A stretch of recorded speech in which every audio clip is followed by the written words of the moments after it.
Well, a very good morning. Welcome to UCTV. Good morning, Uganda Extra. My name is Jagenda Semakola Ziksoka on this first day of September in this year 2021. Welcome and thank you so much for choosing to be with us yet again. Now, to just remind you that COVID is still with us, let's wash our hands with the water and soap. Sanitize whenever possible and wherever you find a sanitizer. And very important that you can also just walk or move along with your own sanitizer. And let's mask up in public, wherever you are. In public, for as long as you are in public space, make sure that you wear your mask rightly and for as much as possible to also keep and maintain a physical and social distance. That's the only way we can fight COVID out of Uganda. COVID is real, COVID kills, and COVID is still with us. As we do all the other things, we need to remember that we need to still fight against the COVID-19 pandemic. Now from that, we get to the gold month of September. It's called the gold month of September Gold Month. And Dr. Joyce Baragadde Kambugu from the Uganda Cancer Institute and the head of department for child cancer at UCI is here with us to explain to us what we need to know and to unpack what the September Gold Month is. You're very welcome, Dr. Baragadde. Thank you very much. I'm pleased to be here in the studio of BBC to talk about this very important childhood cancer awareness. Thank you very much. I'm really happy to have you here. And how are you managing, first and foremost, with COVID-19 at a personal level? At a personal level, I am doing exactly what you just said to make sure that we join hands and fight COVID from Uganda. So masking, hand washing, sanitizing where there is no soap and water, social distancing, and if you have the ability, getting vaccinated. So that is what we are doing, and that is what we are trying to do also at the Cancer Institute to protect our patients and our colleagues, the health workers. Let's start with the vaccination before we get into the September Gold Month. On vaccination, people with cancer, those cancer patients, can they also vaccinate because they think some are actually using this as excuses, or they just do not have some information? What should they do? So actually, the Cancer Institute, as one of its strategies, established a vaccination center right there in our Community Cancer Awareness Department. And so all our patients are vaccinated, the ones that are eligible, because they fall into the category of people that are at high risk of severe COVID. So that's what we're doing. Everybody who is eligible, patients, getting vaccinated. World Cancer Day is normally celebrated in February. Yes. That's when we celebrate World Cancer Day. So what about this month, the September Gold Month, is still under your ambit of cancer? What does it mean? So the September Gold, and gold because gold is the color of childhood cancer, just like pink is the color for breast cancer. So the September Gold Month is a month that we put aside to rev up activities for childhood cancer awareness, much more than we do in the rest of the year. The rest of the year we do awareness, but in this month there's a concerted effort to engage in activities that increase awareness in a very specific way for childhood cancer. And in this month we highlight and identify with patients or children that have cancer and their families, because cancer happens to the child and the family. We also identify with our survivors and their families, because once a cancer patient, it affects you for the rest of your life. And so we draw attention to this and raise awareness about how the rest of the world can stand with these families and with these survivors and with these patients as they struggle to get through their lives. We reflect on what it is that we can do to stand with these families, and we talk to the rest of the world about what they can do to stand with these families as they go about their life. So at institutional level, at the Uganda Cancer Institute, what do you have in plan for this particular month that starts today, and then when does this stop, the awareness? Does it go for a few days of the month, or No. it carries on until the end of the month? So it carries on until the end of the month.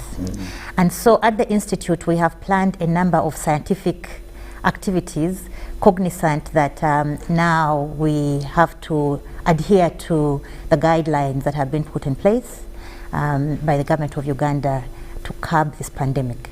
So we have put together activities that are cognizant of that. So one of the first things that we are doing is to have these talk shows, just as we have had today, which is very appropriate because today is the 1st of September. And we have other talk shows that will run through the month on UBC and other stations, media outlets, yes, other media outlets. So every week, for example, on UBC, we're going to have, we have planned to have a specific person that's part of the childhood cancer, I don't know if I should call it a team or group. So we will have a talk from a nurse, for example, who will highlight childhood cancer awareness from the perspective of the nurse. And the nurses are very good because they spend most time with the patients and they're able to give information at that level to help people understand about childhood cancer. We also hope to have a childhood cancer survivor talking to people out there, Ugandans, about what it actually means to survive cancer and how the response can be to help children with cancer who are surviving live life to the fullest. We also hope to have a parent of a survivor, because they also have a very different take. They have a different experience, again, to help Ugandans understand what it is to be a parent of a child who has cancer in Uganda. And then we will also have somebody from civil society. There are a number of civil society organizations that we work with as Cancer Institute, and they play a very big role to the success that we have in treating childhood cancer. So they will also talk about what it is that they do to be partners in looking after children that are undergoing cancer therapy. So we have that menu. Additionally, we shall have clips running through social media, and in these clips we're going to have different people, the head of the institution, people who engage in treating children with cancer, to help reach the people who don't necessarily watch TVs but are on social media. We also are going to have press conferences because we think that is a very good way to disseminate information and have high impact. So one of the activities we're looking most forward to is the children's party, because this is their month. So we're going to have the children on our ward. We're going to celebrate them, and on that day we're going to have what we call the red carpet. And the red carpet is a red carpet that walks through the corridor on our ward. And the children that we have who are survivors, who are able to travel during these COVID times, are going to walk the red carpet and ring a bell. And the purpose of this is to celebrate and acknowledge that they have walked the cancer journey and they are now on the other side. But this is also important because they encourage the children, especially the accessible population we have on the ward.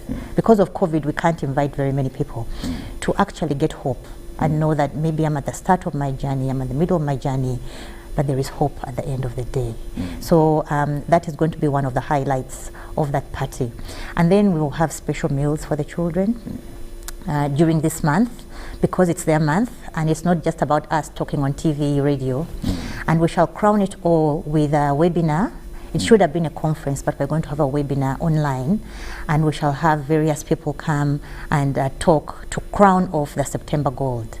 And we shall end in the evening with what we call a Luminaria Night. And this is to recognize our heroes, our fighters that haven't made it in the fight, but they're all heroes and their parents. And so we shall light a candle in the Luminaria Night and have a few words spoken. That's at the end of the month? That will be the climax, of the September Gold month, so that we acknowledge that we have those heroes that have fought the fight. They haven't won, but they're fighters nonetheless. What informed the decision of separating the whole month of September from the traditional month of February, where we celebrate the World Cancer Day? So just like we have the International Childhood Cancer Day, and that follows just about 10 days after the World Cancer Day, It's because as children we get lost in February, and then we follow it up here with the September Childhood Cancer Awareness Month. It's because the children are a very small population. If you look globally, children's cancer is about 1% of cancers in general. In Uganda, we make about 10% of cancer in general. So our messages for the rest of the year don't come out.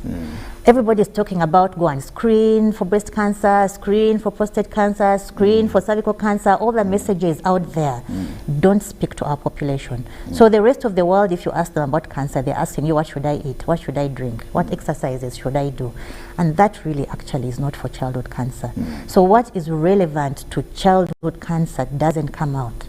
So in this month, we pull out what is really important for children for impact and put it out there so that collectively we can have a voice. Okay. So what's prevalent? What cancer is prevalent among the children? Like we see breast cancer for the women, cervical cancer, and maybe prostate for the men. Is there a specific cancer that is prevalent among the children, or we just take it generally as cancers? So cancer in children in Uganda, the picture is different if you look at cancer in general in the world. But in Uganda, cancer of the blood, leukemia, is our most common cancer as a group. Obviously, the leukemia also has subtypes, but without going into the subtypes, as a group, collectively, cancer of the blood, and then cancer of the lymph nodes is the second most common. In Sanjabavu. So that's very common. And then we have cancer of the kidney. Amongst very common amongst the children. And then lastly, cancer of the muscles is also very common. But the three cancers I spoke above, cancer of the kidney, leukemia, and lymphoma, are curable. In our hands in Uganda, they are curable. So that message must go out very strongly, because our health system and our capabilities put us at a disadvantage, among other things, and our capacity to treat and so forth. But with those three cancers, with what we have, we are able to treat with cure. Cancers have been specialized now, and we're now talking about you yourself here as a pediatric oncologist. Do you have many of you who treat that, or do we have many of you? So at the Cancer Institute, there's 3 of us now. Okay. But in Makerere University, there are some others as well. Training. So yes, and some who have completed now. So as a country, we are getting now capacity to recognize and treat. Mbarara Regional Referral Hospital / Marara University, there's already 2 of them there. Okay. So our capacity to recognize and to treat effectively as Uganda is growing. So when you look at the percentage that you call 10%, the 10% load on a national cancer load, and now that's human resource and the facilities we have, what can help us manage the situation?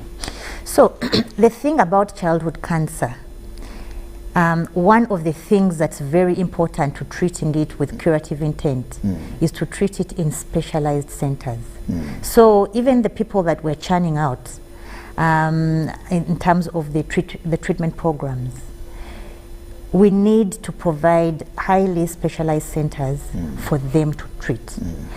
At present, those centers or that capacity with all the modalities, radiotherapy, chemotherapy, surgery, diagnostic services are really only centralized at the Cancer Institute.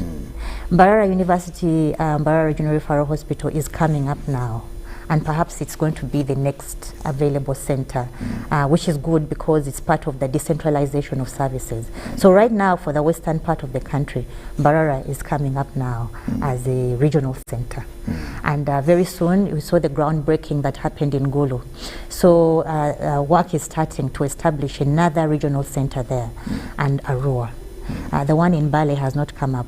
But this is part of an effort to establish specialized centers that can actually treat children with cancer. Otherwise, we can't have the cancer treatment at all other hospitals. It's not a globally recognized capacity strategy for treatment of children's cancer, because it requires highly specialized personnel and highly specialized equipment that is not feasible to establish everywhere. Okay. Yeah. cancers have stages: stage 1, stage 2, stage 3, stage 4. Yes. There's when somebody goes and they tell them you are now at the worst stage, where your healing or whatever that is now in the hands of God, not medicine now, not treatment. You talked about leukemia, you talked about cancer of the liver, you talked about the kidney. lymph node. Yes, exactly. The kidney, not the liver. Yeah. Among us, the children, what is that earliest stage that somebody can actually detect? What are these signals or signs that somebody can tell that their children have leukemia at an early stage before it gets worse and before it gets out of hand? All right. So I think I should start off by saying that cancer in children, one of the challenges that we should be aware of is that it mimics more commonly occurring childhood diseases. And that's one of the reasons that detecting it becomes challenging for parents and for health workers at other centers or other hospitals and lower level centers. However, the signs that you should look out for include a swelling anywhere or a lump on the body of a child, usually painless. Unlike other diseases, lumps are painful. Like in Sanjabov, it's very painful. But a lump anywhere on the body, usually painless, is an ominous sign that must be looked for. So I'm talking about a swelling on the hand, a swelling in the neck, on the leg somewhere, even a swelling inside the tummy. Yes, and people talk of kabengo, I don't know what. A swelling inside the tummy is abnormal. It must be looked into. 2, fever. A lot of the cancers present as fever. Granted, malaria, pneumonia, and so forth, typhoid present as fever, but usually those ones, with the course of treatment, it resolves within a week. If it's malaria, you're sick this week, next week. If it's a flu, you're sick this week with the fever. But fever that is not resolving, recurrent, they treat it this week, it's gone. After 2 weeks, it's back. After 3 weeks, it's back. So fever that is not resolving. They'll call it an infection, they'll call it this, they'll call it an infection, they'll call it TB, they'll call it brucella, and that's one of the reasons there's late presentation. Because people treat all sorts of other things first before they think of cancer. So for me, I would say fever that's not resolving with appropriate treatment. Consult immediately. You must consult. And when you consult, please ask your doctor, because your doctor may not actually be thinking of it, especially because people keep changing doctors. You go the next level, you say that doctor didn't know what they were doing, they didn't give me enough treatment. You go to the next one who may not, doesn't have the knowledge that they treated you, treat you for the same thing. So for you as the parent, fever in your child that is not resolving with appropriate treatment. 3, weight loss that is unexplained, that is more than 10% of your child's weight. Children must not lose weight anyhow. Of course, sometimes there are reasons. Was sick, lost weight. But a child who is losing weight, significant weight, steadily, that is one of the signs. Okay. Then a child who has, there are some of the other symptoms like a white pupil in the eye, a munye. It's supposed to be black. And this is for children usually under the age of 3 years. 3 and below. 3 and below. It's a very common cancer of the eye, and the thing is that cancer in children is highly curable. If you go in when there's a, if it's white instead of black, that one I would really like parents to look for, parents of young children. A pupil that is white instead of black. Instead of black must is a clear signal. It's a clear sign that there's a problem, and at that stage of eye cancer, it's curable. Coming, headache. Persistent. Children don't normally get headache. Young children, and if they do, it happens once in a very rare while. You give them Panadol and it completely goes away. But if a child is complaining consistently of headache, 2 weeks, 3 weeks, 4 weeks, that is an ominous sign. Children must not complain of headache that continues. So that's one of the signs of cancer in the head, in the brain. So those and others should cause you back pain. Back pain is a disease of old people, you know, but a child who's complaining of back pain that doesn't go, you know.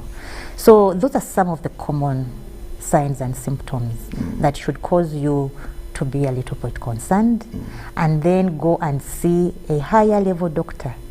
I would recommend a pediatrician because pediatricians are able to pick up these ominous signs and investigate appropriately. So don't remain down. Usually we have these dispensaries on the villages. You need to seek a doctor who is, if you are able to, in your village or in your area, to go to a regional cancer, in a regional hospital. Please do. Please go and get reviewed by a pediatrician. Okay. Well, thank you so much, Dr. Joyce Balagade from the Uganda Cancer Institute, and specifically from the Department of Children Cancer or Child Cancer at UCI. Now, remember, it's called September Gold Month. Now, this is the International Childhood Awareness Month. It starts today until the end of the month, and joining us in studios today is Dr. Joyce Balagade with us. We'll take a break and return. Our WhatsApp number is right now on your screen. You could also send a question or a comment or anything that you'd love to know from Dr. Balagade. We'll come back shortly. Live from UBC Studios in Kampala. This is Good Morning Uganda Extra.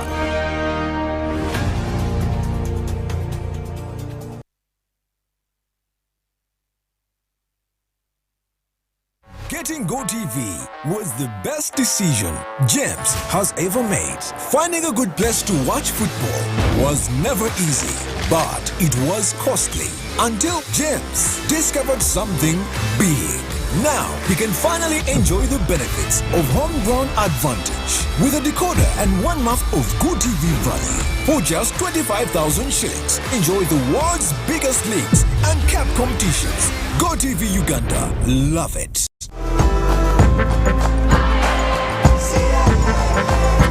Uganda, today is a great day to work towards your dreams. Dial *185 *7# and select savings to save as low as 500 Ugandan shillings on regular savings or 250,000 Ugandan shillings for fixed deposits. Airtel Money Super Saver is powered by KCB Bank Uganda. Airtel Money, instant, secure, borderless. T's and C's apply. Echa COVID-19 chijja kugwa only if we stay at home, observe physical distancing, wear masks properly, sanitize or wash our hands with soap and water regularly, or get vaccinated now.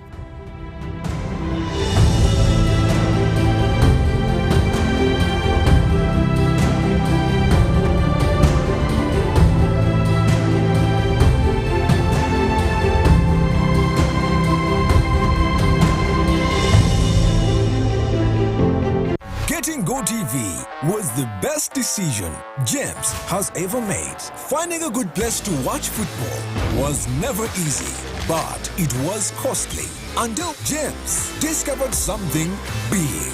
Now he can finally enjoy the benefits of homegrown advantage with a decoder and 1 month of GoTV value. For just 25,000 shillings, enjoy the world's biggest leagues and cap competitions. GoTV Uganda, love it.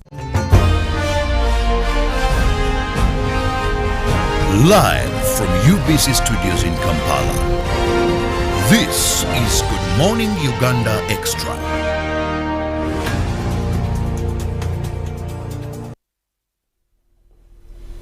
Welcome back from the break. We continue the conversation on the September Gold Month. Talk about the International Childhood Cancer Awareness Month, and with us in studios is a pediatrician, a pediatric oncologist, Dr. Joyce Balagade from the Uganda Cancer Institute. Here is where we are, Dr. Balagade. Thank you so much for allowing still to be with us here, and of course coming back from the break, we continue and talk about cancer awareness. Now let's talk about the cure itself. You said it, but I think I still need to hear more from you about whether it can be cured, whether children, and of course the fatality rate of child cancers in this country. Thank you very much. That's a very good question, and I think it's very important for our listeners to know that there is hope.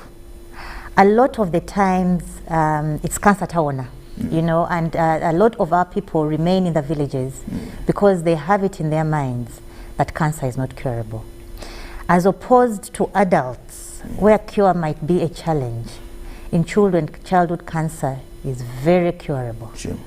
So in the high income countries, I think, let me call it that, 8 out of 10 children, 80% of children can expect cure when treated. In low-income countries like Uganda, Sub-Saharan Africa, let me say, the cure rates are low, maybe 20%. That means 2 out of 10 children are cured. But that's when you lump them together. What about in Uganda? For the most common cancers, and that is my reference point, we can expect 50% of our children to be cured. It is not America, it is not England, where 80% are cured. But with the resources that we have in Uganda, we cure 50% of our children with the very common cancers. So I talked about leukemia, I talked about cancer of the kidney, I talked about lymphoma. 50% of our children with those most common cancers, we actually cure them. So, however, I need to add a caveat that we need these children, or the chances of curing them are higher when they present early with early stage disease. It is very, very good. It increases the chances of cure. That is not to say if you present with stage 4, your chances of curing are 0. No. Especially for childhood cancer. Even with late stage disease, chances of cure are still there. What are stages now? So those are stages that kind of talk about how far your cancer has gone. So if you've come with cancer that is still localized to one site, that would be stage 1. If it has gone a little bit further, that is stage 2, and so forth. Stage 4 is when it has moved to distant sites. So for example, it has gone to the brain, it has gone to the liver, it has gone to the lungs. So one cancer can actually spread everywhere. Exactly. It can start somewhere where we call it, like say, the mother. And then the mother gives birth to daughters and granddaughters that move along. And it has no time span. You can't tell how long it moves to stage 2, to stage 3, to stage 4. So in children, that takes weeks to months. Sure. As opposed to adults, where we are talking about months to years. Cancer in adults is very slow moving, but cancer in children is we call it rapidly progressing. So this month you notice your child has a lump. Within 2 months that lump has moved very fast. Within 3 months it could be stage 4. So cancer in children moves very fast, and that is why as soon as you notice the lump, move very fast. Don't waste time. Okay. Because when you come in early stage disease, your chances of cure are better. So that is the first thing. The second thing is then you need to reach a site where they make the right diagnosis. If you have typhoid, you must be treated for typhoid, not malaria. If they treat you for malaria when you have typhoid, typhoid won't cure. It won't cure. So we need to put the right name to the cancer you have. And right now, those facilities are at Cancer Institute. We have the best array of diagnostic facilities to say that this is this cancer. And we have the National Reference Laboratory for Cancer. So you have to have the right diagnosis. And thereafter, you get the right treatment. And the right treatment we have now at the Cancer Institute. You need to get the right chemotherapy, and it is there. You don't pay for it at the Cancer Institute. You have to get the right surgery at the right time, and you need to get radiotherapy at the right time. Are all these recommended for children as well? Yes. Chemo, radiotherapy, Exactly. and surgeries? Yes, those are the 3 main modalities.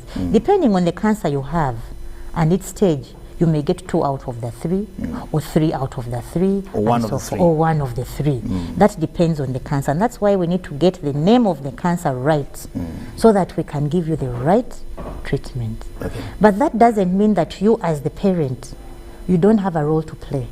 Your role in this is to make sure that your child comes on time for their treatment. So it can't be a situation where you were supposed to come for your appointment today, but you came 3 weeks later. Then you came for the next 2 doses, and then you went away. So just like with malaria, take the doses as they are given to you to be cured. If you take half a dose, or you miss out a day and then take, you won't get cured, even if it's malaria or TB. The same thing is with cancer. We have a lot of challenges there, what we call defaulting therapy. Defaulting? defaulting therapy, and that is one of our biggest problems in Uganda now. So that's number 3, to actually get the right therapy in the right amounts at the right time. Okay, that's important. You talked to us about the symptoms and signs. Are they common to all the cancers, or different cancers have different symptoms and signs? Different cancers have different symptoms and signs. Leukemia, for example, are the symptoms that you just highlighted to us? Yes. So leukemia, in addition to fevers that don't resolve, there are some additional things which sometimes we will not mention because then the list becomes too long. But with leukemia, for example, which is the most common, in addition to fevers that don't resolve, in addition to pains that are not explained. So leukemia will cause pain in the bones, pain in the back that is not explained. There will be bleeding that is unexplained. And you know, we talk about children who will not even be able to explain to you that this is what I'm actually feeling. So you must be observant. So, for example, pain in children, especially young children, sometimes they're unable to explain pain very well. But you as the parent, if you are lucky, they will tell you, Mommy, I have pain in my legs or pain. But sometimes they can't explain, especially the younger children, under 5s. But you will be observant, because the child who was supposed to be playing actually is not playing, he's on the veranda, while other people are playing football. So you need to ask yourself, or a child who was walking or crawling now prefers to sit. So things like those can be pain. Bleeding, especially from the gums, for example. After a tooth extraction, you go to the dentist, they remove a tooth. That happens in children. Which is normal. Which is normal. But when the tooth is removed and they put that little ball of cotton, within minutes, it stops bleeding. If but it doesn't, a child if it continues, who continues oozing from that site for days, that's another abnormal. Symptom. That's abnormal. Or a child has a small knock on the table as they play, and then suddenly there's a huge black patch. People don't get huge black patches because they've been knocked. So that's what we call abnormal bleeding, is a sign of leukemia also. Okay, so that's important. Somebody here from Tororo is called Martin and wants to know whether it can be transferred from one to the other. Martin in Tororo, he wants to know, is it contagious? No. No. Unlike, because it's not an infection-caused disease. You see, diseases can be caused by infection, but cancer falls in the category which we call non-communicable diseases. They are not caused by infections. So in this category, we have things like high blood pressure. We have things like diabetes, heart disease, cancer. They are non-communicable. So just because you're holding the hand of a child with cancer doesn't mean, in fact, you won't get cancer because you've held the hand of someone. And I want to qualify that cancer in children, unlike in adults, the cause is not known. It's not infection, it's not what you've eaten or what you've drunk. Right now, the world over, scientists are trying to find out causes of childhood cancer. And as soon as we know, then the messages will be out there. Brian Bamwebaza from Barara says, what are the predisposing factors of the cancers that have become too rampant in our young ones? So, as I was saying earlier, he's in Barara. So Brian, thank you for this question. And it is very good because it gives me an opportunity to emphasize. Sure. Children with cancer, by and large, as a group, do not have predisposing conditions as such. Okay, the population that would have predisposing conditions is so small, less than 5%, that it can't be a public awareness message. By and large, the overwhelming majority of children with cancer do not have predisposing conditions. Even those that have predisposing conditions, the percentage that do develop cancer is so small. So things like HIV, for example, but the overwhelming majority of children with HIV don't actually develop cancer. So the message here is children with cancer, the cause is not known. Even the predisposing conditions don't apply to the overwhelming majority. Okay, that also answers somebody called Livingstone from Chireka. What you've actually just explained answers Livingstone from Chireka, his question here. But there's another here, and let me see, this one is in UCU Mukono. He says, his name is Enoch from the Uganda Christian University in Mukono, and he says, is cancer genetic? Thank you very much for that question. Again, the overwhelming majority, the public health message we put out there, cancer in children is not genetic. by and large, there are small, tiny pockets, less than 0.1%, like say cancer of the eye. But cancer of the eye, even when you look at statistics of the institution, is less than 1%. It's like 0.5%. So when we put out a public health message, the truth is cancer in children is not genetic. Okay, what about if you detected early that your child has cancer, you go to the experts, you now come to Cancer Institute, for example, and determine it from the initial stages and at early stages. How long would it take for a child to be treated and cured? Very good question. It depends on the cancer the child has. Sure. So there are some cancers where we treat for 6 months. I would say 6 months is the minimum time that we treat cancer for in children. But in some cancers it extends to 8 months. In some cancers it extends to a year. Leukemia, for example, extends to 2 years. Yeah. Though in those 2 years, the child is not stationed at the Cancer Institute. They'll keep coming and going. But really, 6 to 8 months is the average. Okay. Thank you so much. Irene Kabajungu from Uganda says, thank you so much, Dr. Baragade, for the explanation on leukemia. How about the symptoms of lymphoma cancer? Thank you. Irene Kabajungu in Uganda. So Irene, thank you for that question. And it's very insightful. Cancer of the lymph nodes presents as painless swellings in the areas where the lymph nodes are what we call in Uganda ensanjabavu. Yes. Ensanjabavu normally comes either because you have a wound or something like that. Ensanjabavu. Yes. Okay. So and the points of ensanjabavu in the body are in the neck, here in the armpit, here in the groin, are the ones where we see. Okay. So it comes as painless swellings in those areas.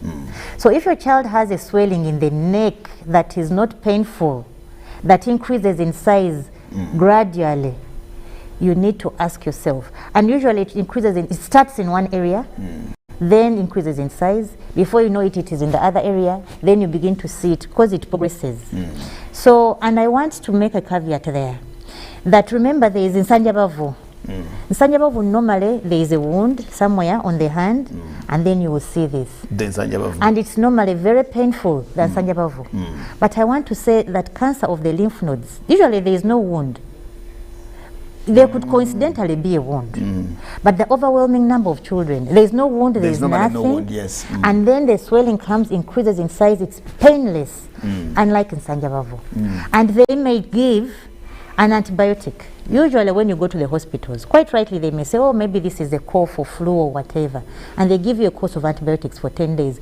Usually, ensanjabavu or swelling in the lymph node that is caused by an infection, after an appropriate course of treatment of antibiotics, depending on whatever they've given you, they should disappear. But cancer of the lymph nodes, they don't disappear. In fact, either they persist or they increase in size and even spread. Those would be, and then of course, in addition to that, the other symptoms I have mentioned. There should be sometimes pain, fever, loss of weight, sweating, and other symptoms, the ones I talked about. Okay, then you very important. Somebody has said, thank you so much, Dr. Baragade, for the good job. The world appreciates your work and your efforts. Thank you very much. Thank you very much. She or he didn't tell us the name. Another here says, Mr. Jagenda, good morning. And is there a relationship between GMOs and rampant cancers nowadays? Long ago, we didn't have many of these common cancers, maybe because of what we used to eat. His name is Sergeant Bernard. Sergeant Bernard doesn't tell us, or he hasn't told us where he is, but his name is Sergeant Bernard. He wants to relate cancer to now the lifestyle of the GMOs, because we didn't have this. Sergeant Bernard could be an old man, I'm thinking so. Is there a relationship? What are GMOs exactly? I think the foods that are not organic, genetically modified. Thank you, Sergeant, for that question. It's a very good question, and I get asked this question a lot, so I know it's important. So really in children, unlike adults, there is no relationship between GMOs and cancer. And that is why I'm very glad when I get an opportunity to speak like this. And that is why Cancer Awareness Month is important. Because GMOs are very important, yes, for adult cancer. So we need to be careful. Cancer that arises in you when you're an adult can be caused by GMOs. Very important. At your age, Sergeant Bernard. Exactly, at your age. But in your child who is 4, 5, 6, 7, 8, 9, 10, 11, up to 18, GMOs do not have a role at all in cancer in that age group. And this goes back to what I was saying earlier. We really don't know what causes cancer in children, and that is it's a source of frustration. So we can't put messages out there. Don't do this, do the other to prevent cancer in our children. Right now, we don't know that. And it's frustrating. Okay, thank you so much. Doctor, why are there many cancers in children nowadays? His name is Tumwine Jebin Kasubi. If asking all these questions. And second, did you, Mr. Jagenda, send me the parish development model literature? Thank you so much. Oh, now this is a different one. Then, Alan in Masindi, I am combining them. It says, what foodstuffs are likely to expose our children to cancer? I think you just explained that, what foodstuffs, and I think to Alan in Masindi, he sent the question while we were explaining about the GMOs from Sergeant Bernard. And the other is, he's also worried, Tumwine in Kasubi, is just worried that there's so many cancers now amongst us and our children. Then, thank you, Dr. Baragade. My name is Ruth. Can continuous infections also cause cancer? This is from Ruth. Continuous infections. You have an infection, an infection, an infection. And I think now when somebody goes to a health facility, you can't go and they tell you, it has to be an infection of sorts. So when you have these continuous rampant infections, the unceasing infections, do they also cause cancer in the long run? Okay. So thank you very much to Mwine in Kasubi. Indeed, the question you have asked is true in terms of the numbers increasing, being rampant. A case in point, in 2012 at the Cancer Institute, every year we saw 250 children, new children. Now we are seeing close to 700, 600, 700 every year. And so it appears that cancer in children is increasing. However, our explanation, or the more common explanation, it could be that it's increasing, but the more likely explanation is people are becoming more confident in the Cancer Institute and its ability to treat children and the availability of treatment. Because in the past there was all this cancer town, right? And so parents were not bringing their children to the Cancer Institute. Okay. Secondly, there was a lack of knowledge that there is even cancer in children. I'm sure, Mr. Jagenda, we've had this discussion here before. Most people are like, young child cancer? How is that? People don't actually believe that cancer occurs in children. Sure. More and more with awareness campaigns, people are getting to realize that cancer in children occurs.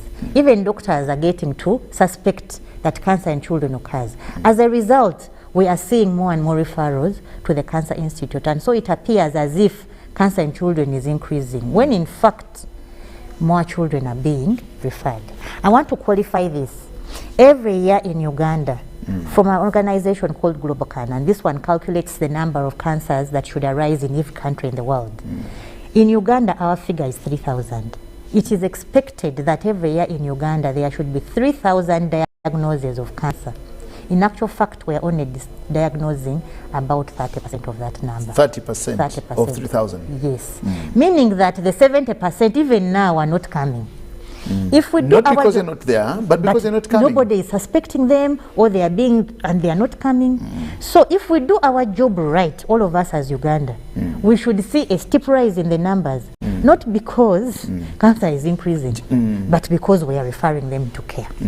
So just like it was for, or it is for COVID, that you can think the numbers are low because people are not testing. Yes. But when they test, that's when you tell. That's when you tell that so many people are testing positive. Okay, we've winding up. Our time is running out. But somebody here says, I have a daughter who is undergoing treatment at the Cancer Institute.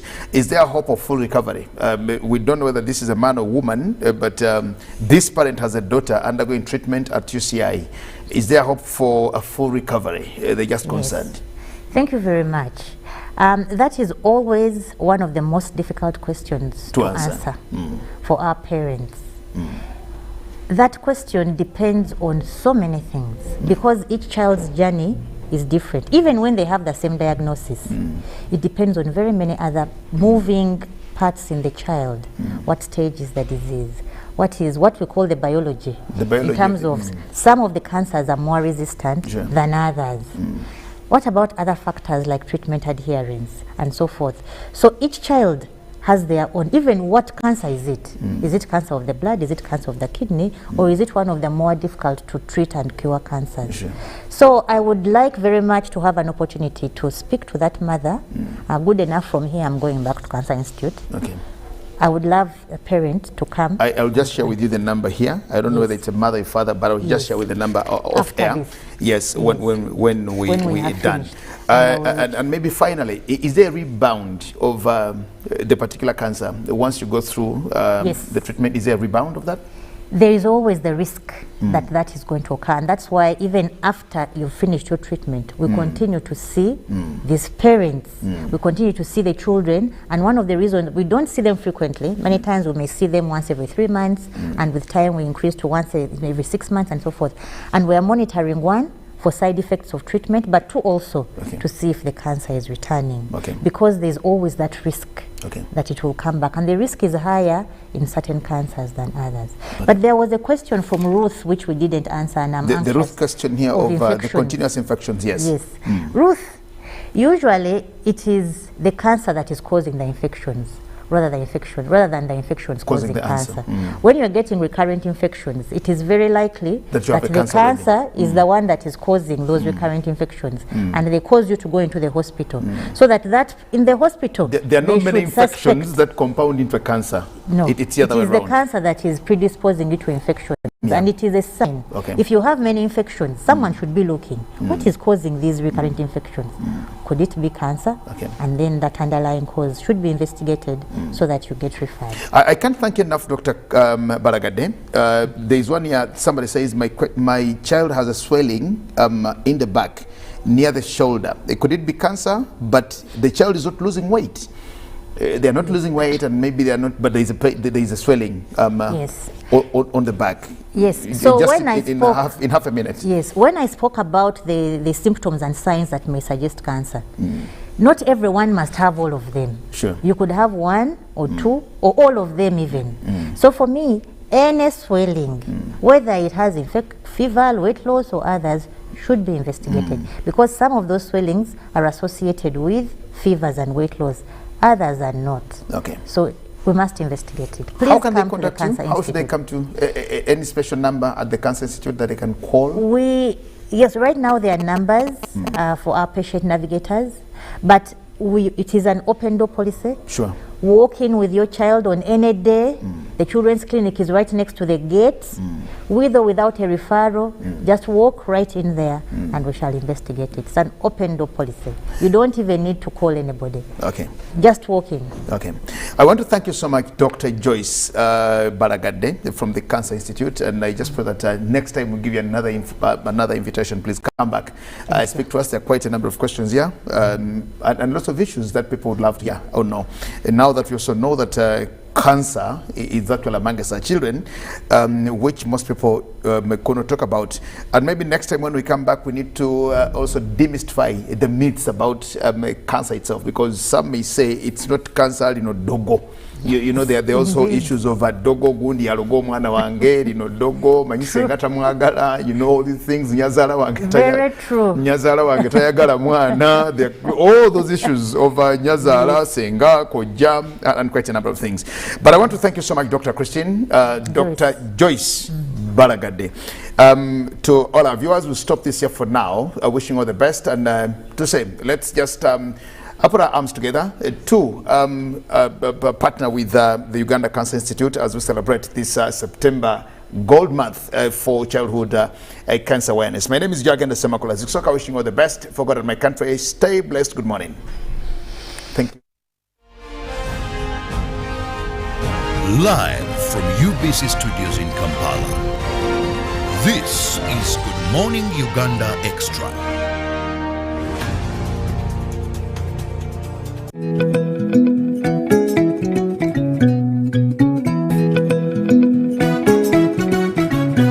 My home, I smile when I think of you, Uganda. My home. My home, I dance when I look at you, Uganda. My home, oh my Uganda. I know with you I'll always stay.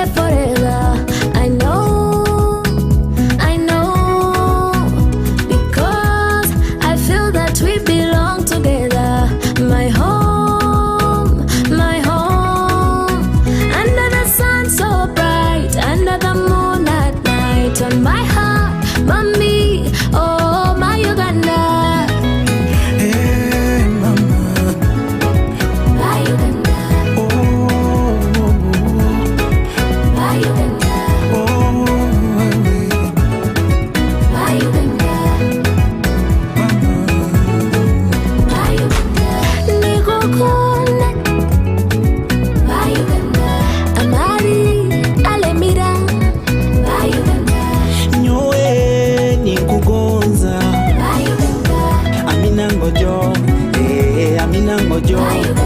At MTN, we look forward to starting another exciting journey together to grow our home, Uganda.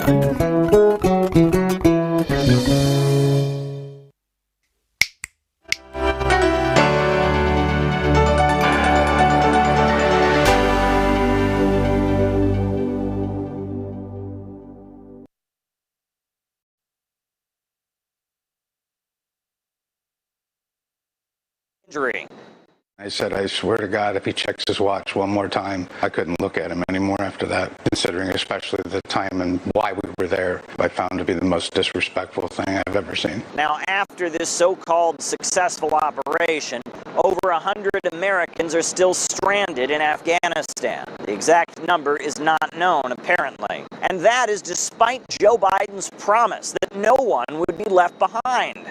Now we believe that about 100 to 200 Americans remain in Afghanistan with some intention to leave. And for those remaining Americans, there is no deadline.